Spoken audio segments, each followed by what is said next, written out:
Hey there YouTube, Logan with Hideaway Homestead here, coming to you today with a quick video on cover crops. I've been experimenting with them this year and a little bit last year just to see what I can do with them, and I wanted to give y'all an update after the snow that we just had. Here in North Alabama, it's really odd for us to get snow. It happens, once in a blue moon, and normally it doesn't stick, but we actually got around 4 inches the other day, and it was the day I made the duck video. So I'm going to show y'all what we got going on with some of this hairy vetch and some of this clover. Alrighty, y'all. So as soon as I can get Skoda here to move, y'all will be able to see. I'm just going to pet her over here to the side. All of this was sitting under snow. As you can see, it's still really green. This is all hairy vetch. And there is a little bit of clover mixed in with it. The hairy vetch really seems to be taking over.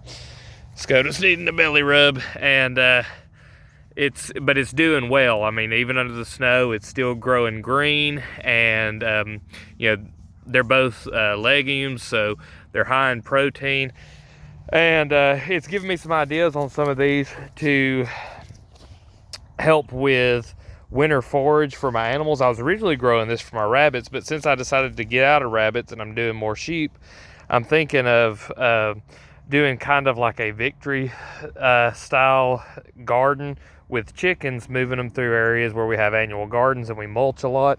But then during the time of year where normally it would just sit in mulch or would sit fallow, we could sow in stuff like this and then have the sheep come in and completely wipe it out, and then after that start the whole cycle over again. So we would be able to get more production out of a little small plot, but not only that, we would also be able to keep living root in the soil in those areas.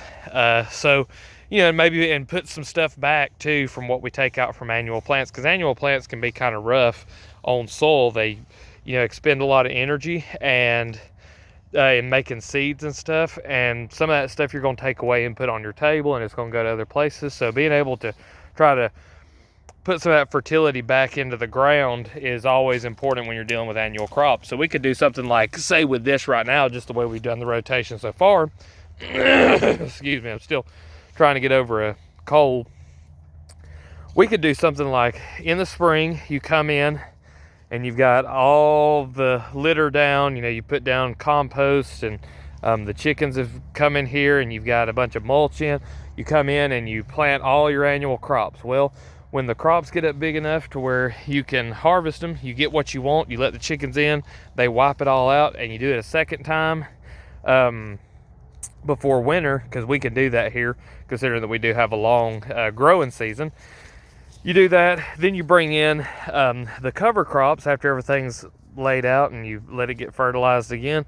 You throw in the cover crops, you let them grow, and then during the dead of winter, you can run your ruminants through that area. They can eat everything up, even maybe some of like the pigs, we might run them through, and the chickens again, and they can get all of these cover crops, and then we can be ready for spring again.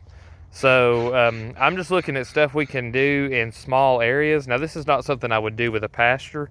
I wouldn't try to make a pasture function like this, because we want everything to be perennial and we want it to be as low maintenance as possible. We want the animals to take care of it. But anyway, I thought I'd show that to y'all and let you see kind of updated the stalks of the not millet, but milo is still here, the sorghum, and some of the hairy vetch here is growing up those stalks. So it seems to be working pretty good. This ground is pretty fertile too. I mean, you come in here and look at some of this stuff.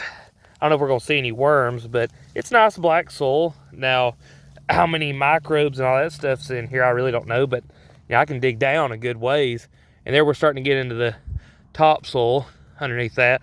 It's pretty easy to dig with just your hands, and that's what you want. You want it to have a lot of air in there, because plants do depend on air and water.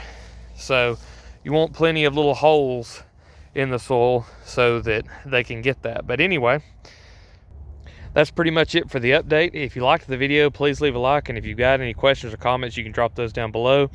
And if you haven't subscribed to the channel, go ahead and do so. I drop a video like this every day. I appreciate all y'all watching, and we'll see you in the next one.